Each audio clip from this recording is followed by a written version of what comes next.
가지 질문을 하겠습니다.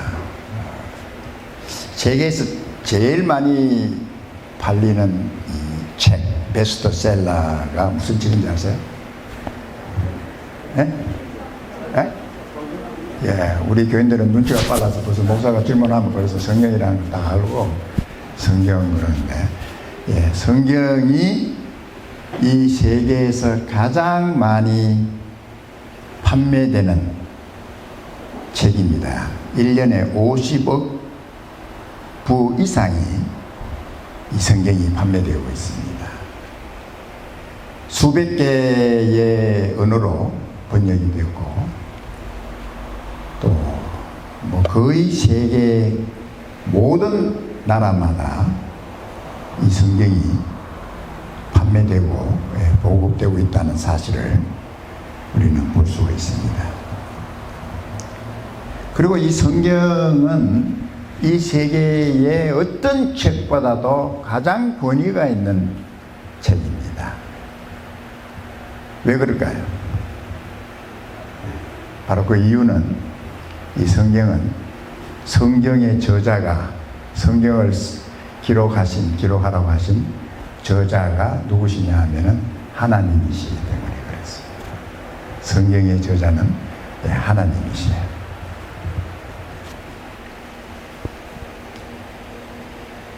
그래서 성경은 하나님의 말씀을 기록한 책입니다. 그래서 우리가 하나님 말씀을 듣기를 원한다면 하나님께서 무엇을 말씀하셨는가, 또 어떤 말씀을 하셨는가를 듣기 원한다면 우리는 성경으로 돌아가서 성경을 읽어야 합니다.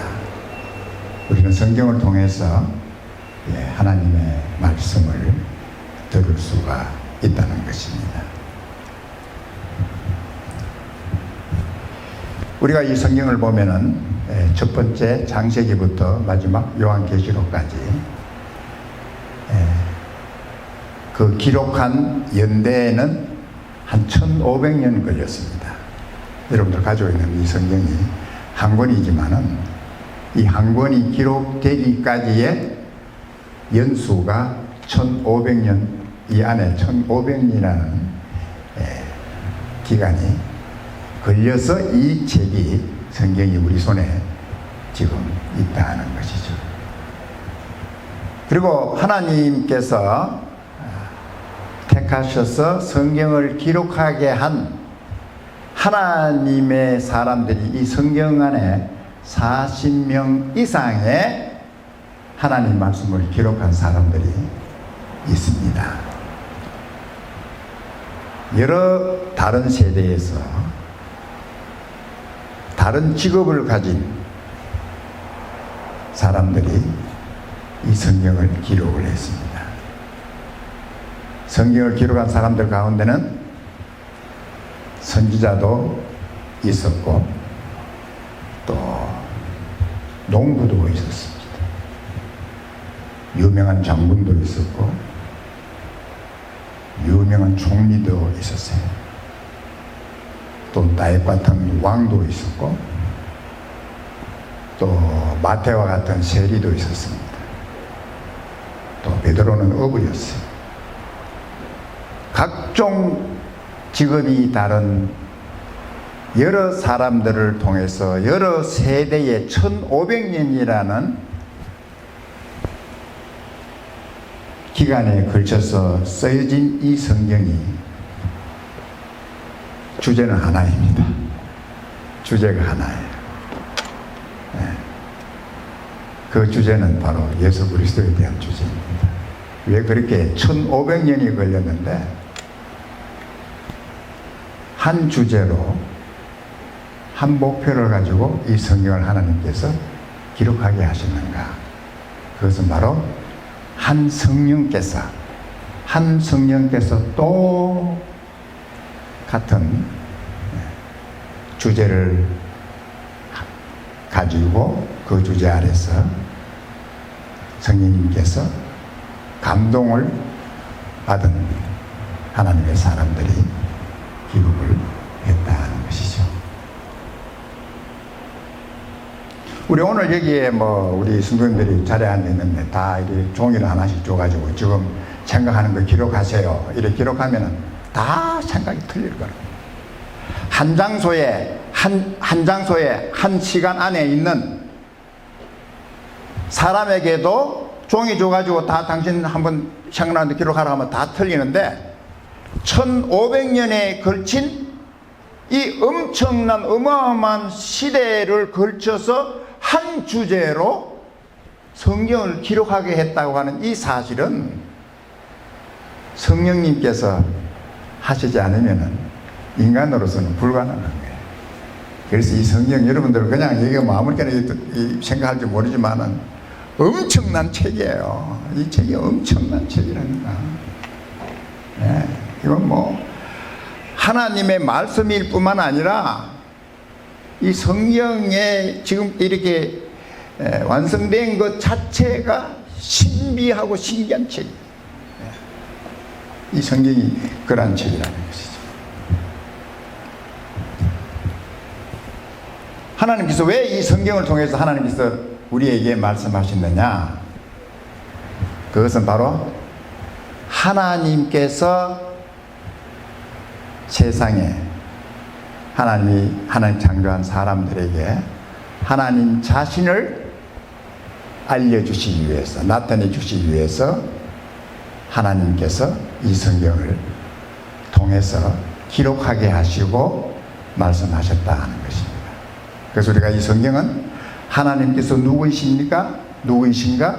하나님은 어떤 분이신가를 바로 이 성경에서 하나님께서 자신을 우리에게 말씀해 주신 놀라운 하나님의 책이다 라는 사실을 우리가 볼 수 있습니다. 그래서 우리가 성경을 보면은 하나님께서 계획하신 뜻이 어떤 뜻을 가지고 계시는가, 하나님께서 이 세상에게 알리고 싶은 하나님 뜻이 무엇인가 하는 사실을 우리는 성경을 통해서 이해할 수 있고 볼 수 있고 또 알게 된다는 사실을 우리는 볼 수가 있는 것이죠. 오늘 우리가 읽은 이 에베소서는 말씀은 굉장히 참 심오하고 의미가 깊은 성경책입니다. 물론 바울이 하나님 받은 귀한 말씀이지만은, 그래서 우리가 이 에베소서는 무엇을 우리에게 말씀하고 있느냐 하면은 하나님께서 예수 그리스도 안에서 하나님의 모든 계획과 모든 뜻을 다 이루신 그 사실을 에베소서가 말씀을 하고 있는 것이죠. 그리스도 안에서 우리를 택해 주셨습니다. 그리고 그리스도 안에서 우리를 하나님의 아들, 자녀로 삼아 주셨다는 것입니다. 그리고 예수 그리스도의 피로 우리의 모든 죄가 용서되는 죄 사함을 얻는 이 은혜를 하나님이 주셨다. 에베소서는 그렇게 말씀하고 있습니다. 예수 그리스도 안에서,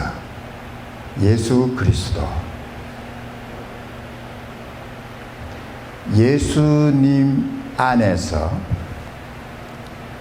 하나님께서는 모든 뜻과 우리의 모든 것을 다 예수 그리스도 안에서 다 이루셨다는 사실을 말씀해 주고 있는 것이죠.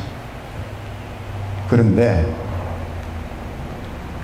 예수 그리스도는 하나님의 비밀이라고 말씀하셨어요. 아무나 예수님을 발견하는 게 아니에요. 아무나 믿는 게 아니에요. 뭐 우리는 이 교회에 오면 다 예수 믿는 사람 같지만은 세상 나가면은 안 믿는 사람들이 더 많다니까. 지금 한 세계 인구가 80억이 넘었어요. 넘었는데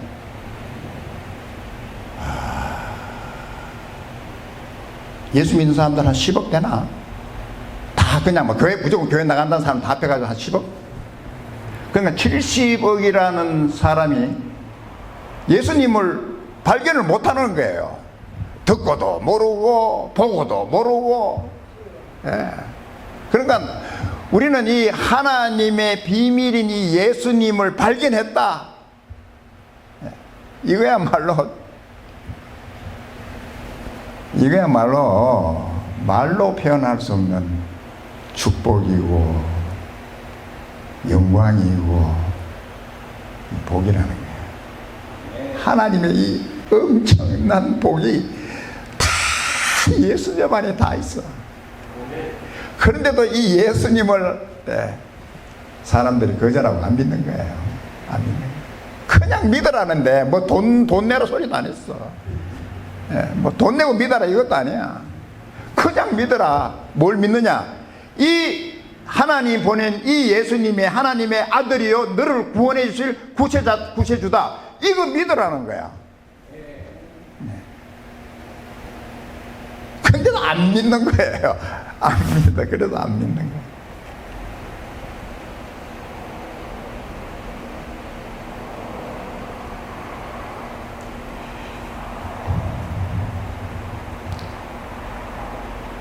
그리고 또 하나의 하나님께서 이렇게 감추신 이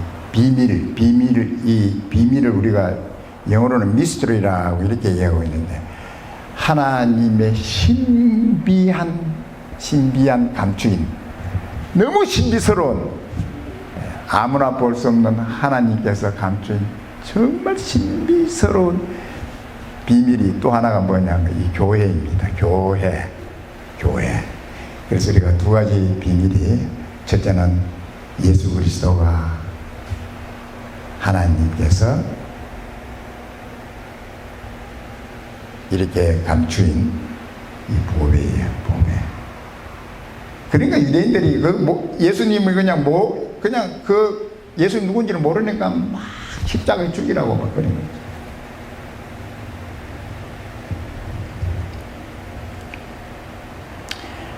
자, 우리 11절에 있는 말씀을 다시 한번 본문 돌아갑시다. 11절.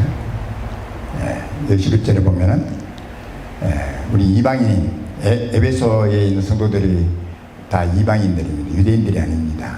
그래서 그 이방인들인 우리들이 어떤 상태에 있었는가 하는 사실을 11절에서 먼저 다시 한번 더 말씀해 주고 있습니다. 그러므로 생각하라. 너희는 그때에 육체로 이방인이에요. 그때 손으로 육체에 행한 할례당이라 칭하는 자들에게 무할례당이라 칭함을 받은 자들이라. 우리가 육체적으로 본다면은 유대인들, 이스라엘 사람들은 하나님의 선택된 선민이었어요. 그 외에 모든 족속, 민족들은 다 이방인이야. 하나님과 아무 관계없는 이방인들, 육체로 그렇게 태어났어. 날 때부터 그냥 운명적으로 그렇게. 유대인으로 우리는 못 태어나고, 못 태어나는지 안 태어나고, 우리는 육체적으로 한국 사람으로 태어났다. 그리고 이제 이 할례당이라고 하는 것은, 이 할례라고 하는 것은 하나님께서 육체에 너는 내가 택한 족속이다, 택한 민족이다고 하는 그 표가 이 할례예요. 그래서 이 이스라엘 사람들은 막 할례를 내가 받은 사람이야. 할례를 받은 사람이야. 이게 뭐 하나님 나를 딱 택해 놨다는 거지. 이런 자부심을 갖고 있는 거예요. 자부심을. 내가 이 군에 가서 누구하고 이제 군인들이 둘이 싸우는데, 하나는 서울 출신이고 또 한 친구는 뭐 시골서 이런 온 친구, 둘이 싸움이 붙었는데, 이 서울 친구가 뭐라고 하느냐면, 야 임마 나는 그래도 서울에서 수돗물 먹고 자란 애야 딱 이러는 거야. 야 시골엔 수돗물이 없거든. 그래서 내가 그 소리 듣고 야 수돗물 먹는 게 뭐 그렇게 대단하다고. 자랑할 게 없어 그런지 모르지만 나는 수돗물 먹고 서울에 자란 막 이런 소리를 지르면 막 싸우더라. 뭐 쓸데없는 건데 유대인들은 진짜 이 할례를 자랑해요. 이건 뭐 자부심이 대단한 거예요. 우리는 택해졌다. 하나님이 택했다는 사실을 육체로 그냥 탁 표시해 줬어. 그러니 뭐 틀림없는 거지. 틀림없는 거지. 그러니까 할례를 못 받은 이방인들은 이건 완전히 뭐 유대인들이 생각하는 거예요. 짐승들이에요. 짐승과 똑같은 존재다. 짐승과 똑같은 존재다. 그 다음 또 읽어봅시다. 또 이 12절. 그때에 너희는 그리스도 밖에 있었고 이스라엘 밖의 사람이라. 예, 우리는 이스라엘하고 관계없는 사람.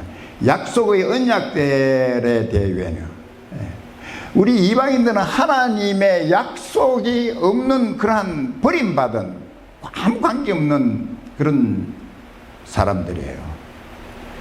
유대인들은 약속이 있어요.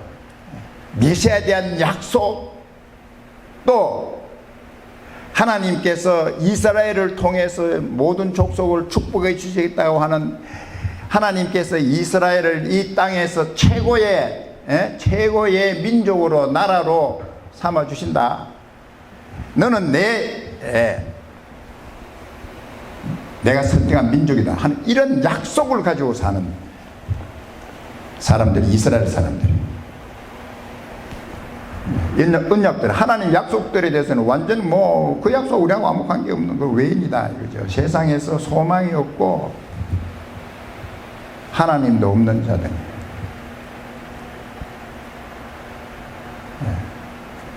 세상에서 뭐 사람들이 가지는 소망이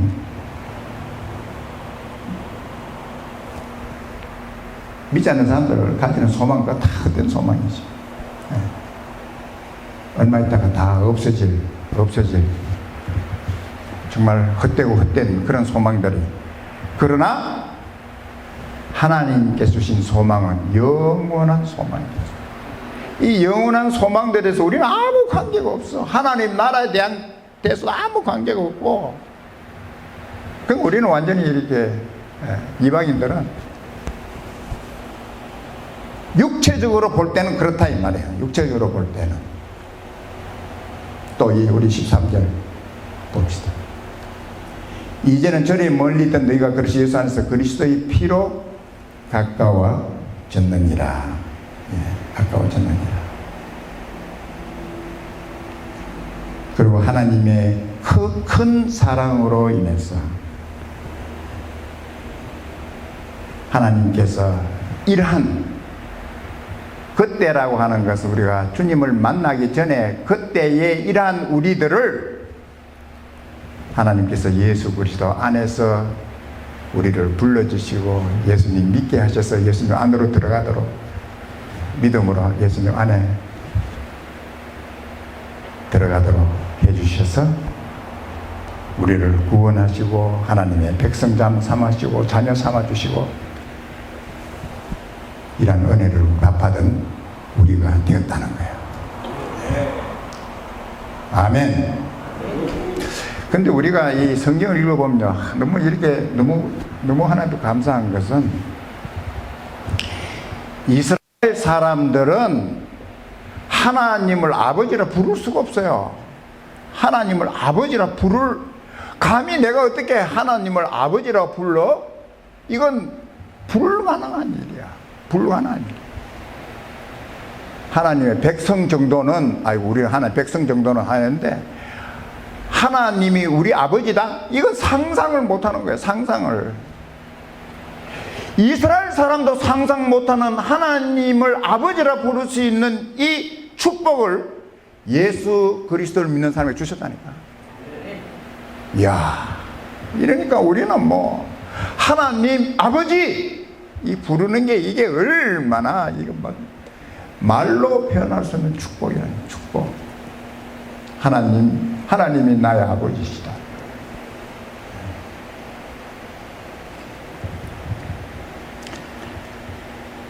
우리 그 다음에 13절에 13절 14절 쭉 한번 읽어보겠습니다. 이제는 전에 밀려있던 너희가 그리스도 예수 안에서 그리스도의 피로 가까워졌느니라. 또 14절 그는 우리 화평이신지라 둘로 하나를 만드사 중간에 막힌 담을 허시고, 그 다음에 15절 원수된 것 곧 음원에 속한 계명의 율법을 자기 육체로 피하셨으니 이는 이 둘로 자기의 안에서 한 새 사람을 지어 화평하게 하시고. 이 모든 이제 그 말씀 뒤에는 십자가의 비밀이 있습니다. 십자가의 비밀. 예수님께서 지신 십자가의 비밀이 이 우리가 읽은 이 본문의 말씀 뒤에 딱 버티고 있는 거예요. 십자가의 비밀을 아는 사람은 오늘 우리가 쭉 앞으로 읽어나가는 이 말씀에 그 축복을 그대로 우리가 받는 거예요. 첫째는 십자가는 내 죄가 용서됐다 하는 비밀이 거기에 되어 있는 거예요. 내 죄가 하나님 앞에서 받아야 될 그 모든 죄 대가를 받아야 될 이 내 죄가 하나님께서 다 용서된다. 어떻게? 십자가를 통해서 다 용서된다.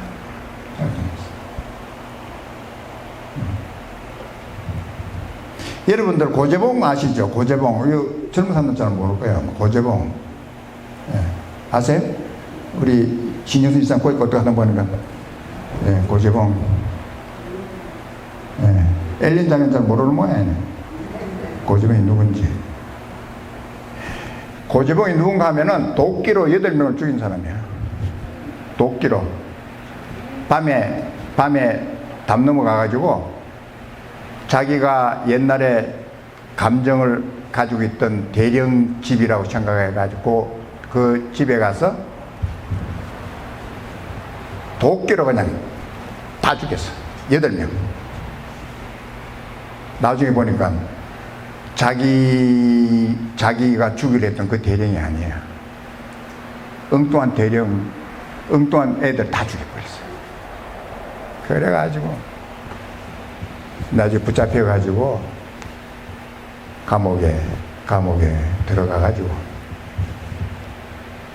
그 고재봉이를 그 감옥에서도요 고재봉이를 볼 수가 없었대. 그 악한 죄수들이 다 들어왔는데도 악한 죄수들도 고재봉이를 못 보는 거야. 무서워가지고 막 눈만 보면 막 그냥 막 죽이려고 하는 게 이게 막 그래가지고 고재봉이 눈을 못 보는 거야. 이런 고재봉이 예수님을 믿게 됐어요. 여러 나중에 사형을 당했지만 그 감옥에서 나 참 그런 거 보면은 나는 고재봉에 찾아갈 마음 하나도 없었어요. 근데 목사님들, 전도사님들 고재봉이를 많이 찾아갔어. 가서 예수 믿으라고 성경책도 주고. 나는 그거 보고 참 나는 진짜 나는 조금 고재봉 이거는 뭐 생각을 안 했거든. 근데 이 고재봉이가 이제 평소에 하는 말이 그런 말이 해야 되는데 8놈 죽였는데 한 놈 더 죽이는 거야. 이래가면서 이 죄인들이 그냥 꼼짝을 못 하는 거야. 이런 고재봉이 예수님 믿고 나오는 애 막 변화돼 해가지고 완전히 양처럼 맨날 성경책 펴고 내가 진작 예수님을 알았다면 내가 이런 놈이 안 됐을 텐데 진작 내가 예수님을 알았다면 이런 놈이 막 울면서 전도하고. 그래서 고조봉을 통해서 예수 믿는 사람들이 많이 있었대요. 예, 예수 믿는 사람들이 많이 있었고.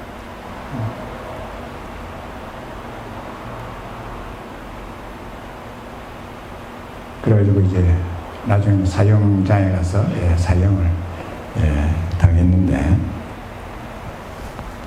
이 고조봉이도 죄 용서 받은 거예요. 고조봉이도 죄 용서 받았으니까 세상에 용서받지 못할 죄인은 없다.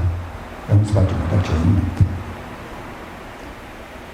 그 다음에 이 십자가는 율법의 저주에서 우리를 해방하게, 자유하게 주셨습니다. 율법의 저주에서 자유하게 주셨다.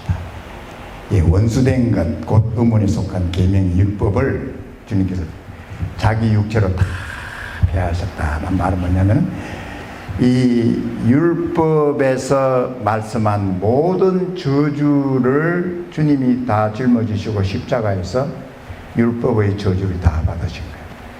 저주를 다 받으신 거예요. 우리가 율법은 좋은 말도 많이 있죠. 그런데 율법을 보면, 하나님 주신 율법을 보면은 그 율법을 지키면은 다 복을 받게 되어 있는데, 못 지키면 어때? 다 저주받아. 그러니까 율법은 뭐 굉장히 좋은 건데도 이게 우리가 지킬 능력이 없으니까 다 저주받는 거예요. 너무 높아가지고, 율법이 높아가지고 인간으로서는 지킬 수가 없어. 하나님께서 지키지 못하는 율법을 아예 주셨어. 그래서 그 율법을 통해서 너희들은 하나님 주신 이 거룩한 법, 율법을 지킬 수 없는 죄인들이니까 너희들이 하나 살 길이 있다. 그 살 길이 뭐냐면은 제사를 통해서.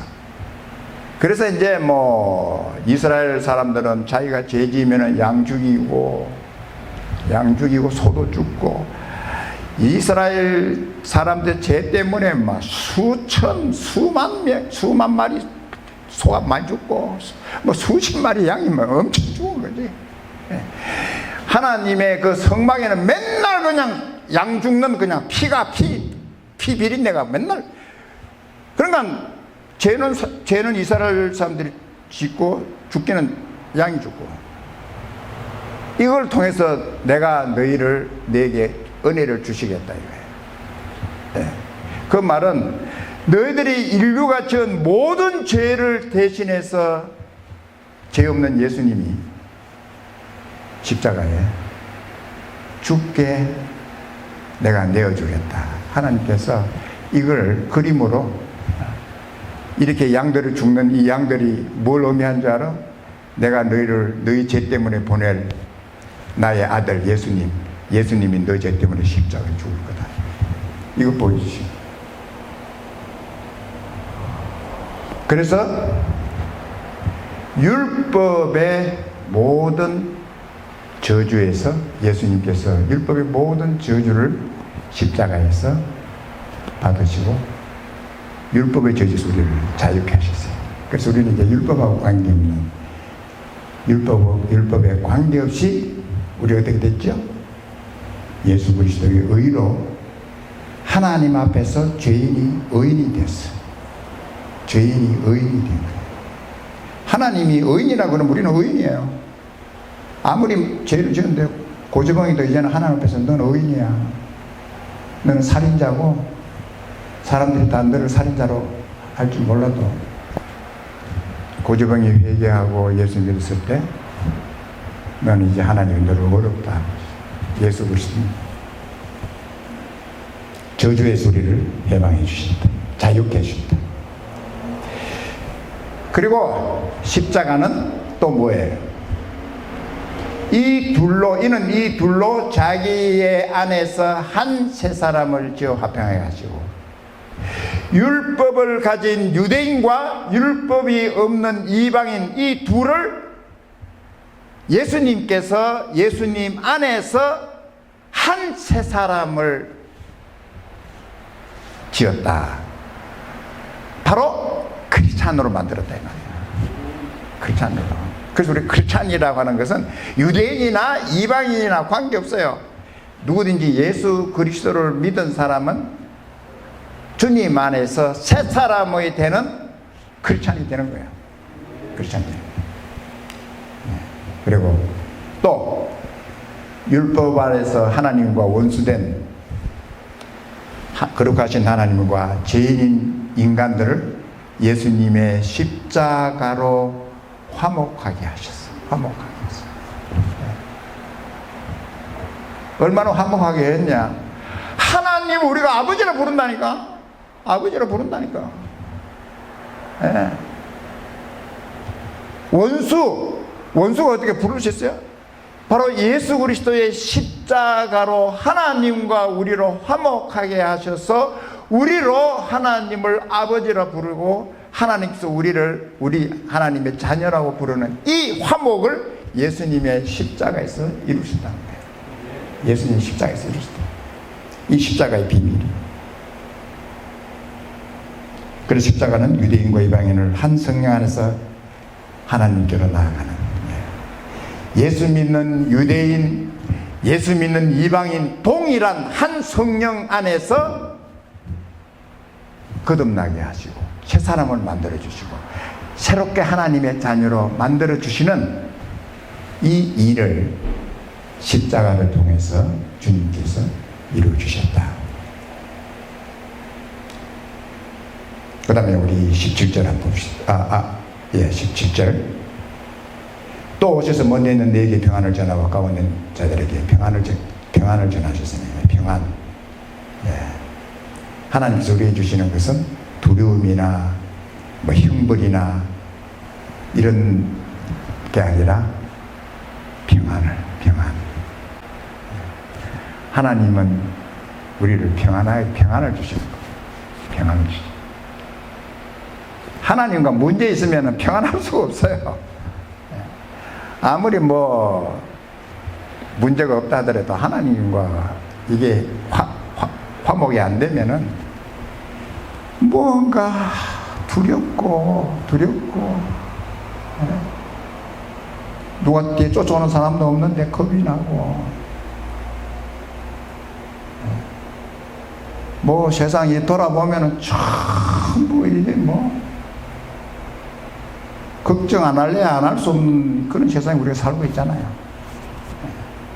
편해도 걱정이고 문제가 있어도 걱정이고 이 걱정으로 사는 거예요. 우리는 염려로 사는 거예요. 근데 하나님께서 우리에게 참 평안을 불쌍히 주셨다는 것이죠. 그 다음에 주님께서 우리에게 이제 에베소서 우리에게 말씀하신 것이 뭐냐면은 우리 18절 이는 저로 말미암아 우리들이 한 성령 안에서 하나 아버지께 나감을 얻게 하려 하시니라. 19절 그러므로 이제부터 너희가 외인도 아니요 손도 아니요 오직 성도들과 동일한 시민이요 하나님의 권속 하나님의 가족이다 이거죠. 하나님의 가족이 됐다. 가족이라. 20절 너희는 사도들과 선지자들이 그 위에 세우심을 입은 자라. 그리스도 예수께서 주님 고통이 돌이 되셨느니라. 20절부터 22절까지는 하나님께서 살아계신 하나님께서 임재하시는 하나님의 성전이 어떤 것인가를 우리에게 보여주시는데 그것이 바로 교회예요. 교회. 구약에서는 하나님께서 성막에 임재하고 계셨죠. 성막에 특별히 지성소에 하나님의 임재가 그래서 지성소에 늘 구름 기둥이 지성소 위에 이렇게 임재하면서 하나님의 임재를 나타내 주셨다는 것이죠. 그 다음에 예수님이 이 땅에 오셨습니다. 하나님의 아들이신 예수님이 오셨어요. 하나님께서 예수님 안에 계셨어요. 예수님은 하나님의 임재 아래 하나님과 함께 하나 된 하나님의 아들로서 육체를 가진 하나님이 임재한 사람이 예수님.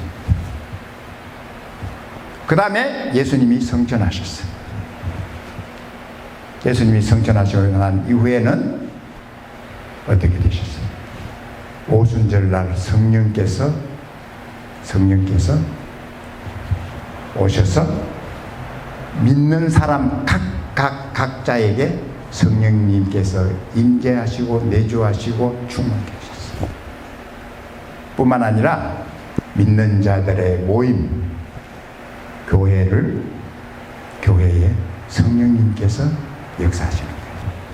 역사하시는 거예요. 이게 교회의 비밀이에요. 그래서 우리가 교회를 우리가 여러 말로 이렇게 성경을 말씀하고 있는데, 교회는 주님의 몸이다. 주님의 몸이 교회라고 그랬어요. 그래서 우리는 예수 믿는 사람들은 몸의 각 지체로 우리를 부르셨다고. 우리는 예수님의 몸. 또 교회는 하나님의 살아있는 성전. 하나님의 살아있는 성전. 옛날에는 성전은 이렇게 막 건물로 빌딩으로 지은 거지만은, 이제는 하나님의 성전은 어떤 거라고요? 한 성령 안에서 거듭난 교회. 우리 예수 믿는 사람들, 이걸 우리 교회라고 그래요. 교회 어떤 빌딩을 얘기하는 게 아니고 모임을 교회라고 그래요. 이 안에 성령님께서 내재하고 계십니다. 뿐만 아니라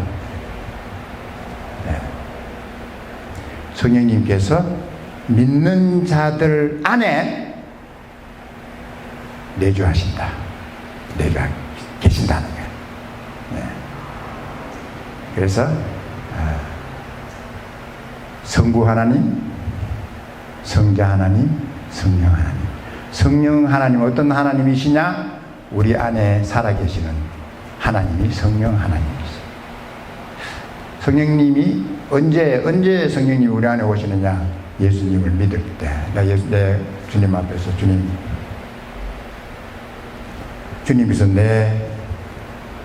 나의 죄를 위해서 십자가에 죽으신, 그리고 부활하신 하나님의 아들이신 예수를 믿습니다. 바로 이 메시지가 성령의 메시지고, 이 성령의 메시지를 듣는 사람은 성령께서 그 안에 내주하십니다. 그래서 내 안에 하나님이 계시는데, 내 안에 계신 하나님은 성령 하나님이 계십니다.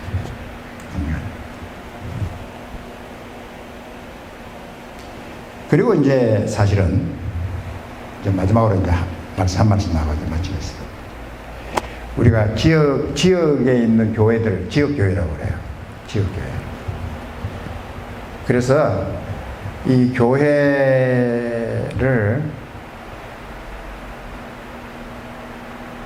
그러니까 이 교회는 주님 몸이잖아요. 그러니까 세상은 지역교회를 보고 예수님을 봐. 근데 이 지역교회가 문제가 많아. 싸우기도 하고, 이거 막 엄청나게, 이게 아주 진짜 하나님 앞에 그냥 고개를 못 들 정도로 교회가 막 싸우고, 막 이상한 일도 막 교회에서 막 일어나고. 그래도 교회는 교회. 그럼에도 불구하고 참 우리들이 이제 애써야 될 것은, 정말 하나님 앞에서 우리 세언약 교회는 흠없고 점없는 하나님이 기뻐하시는 교회로 되기를 주님을 축복합니다. 교회들 문제 많아요. 보통 문제가 많은 게 아니야. 지난번에 우리 찰스 김 집사님 그때 우리 야외 예배 때 와가지고 교회 문제 많습니다. 맞습니다. 교회 문제 많습니다.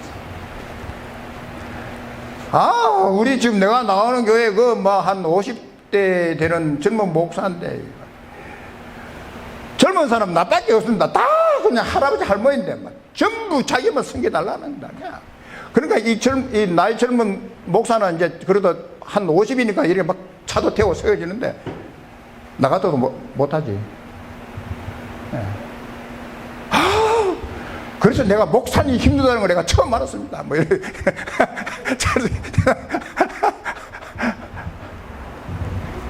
예, 그런 교회가 뭔지를 모르니까 교회 가면 막 대접받을 것만 생각하는 거야.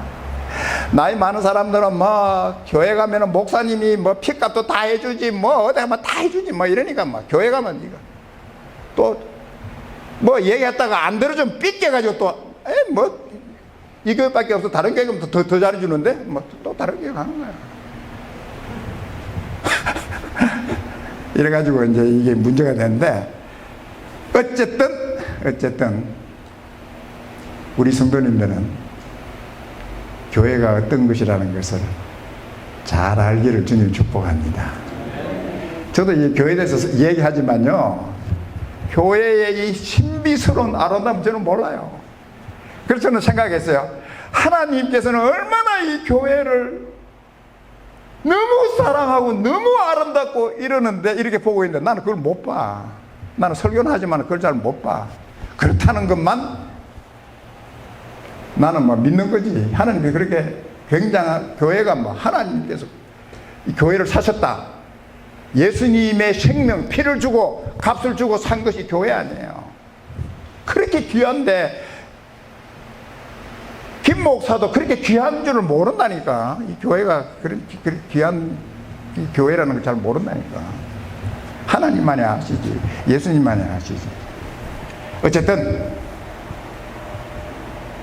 교회 귀하게 계시기를 주님 축복합니다. 하나님의 영광스러운 신비스러운 교회입니다. 하나님의 영광스럽고 신비스러운 하나님의 아들 십자가를 지신 예수님, 그 교회 사랑하는 여러분들 주님 축복합니다.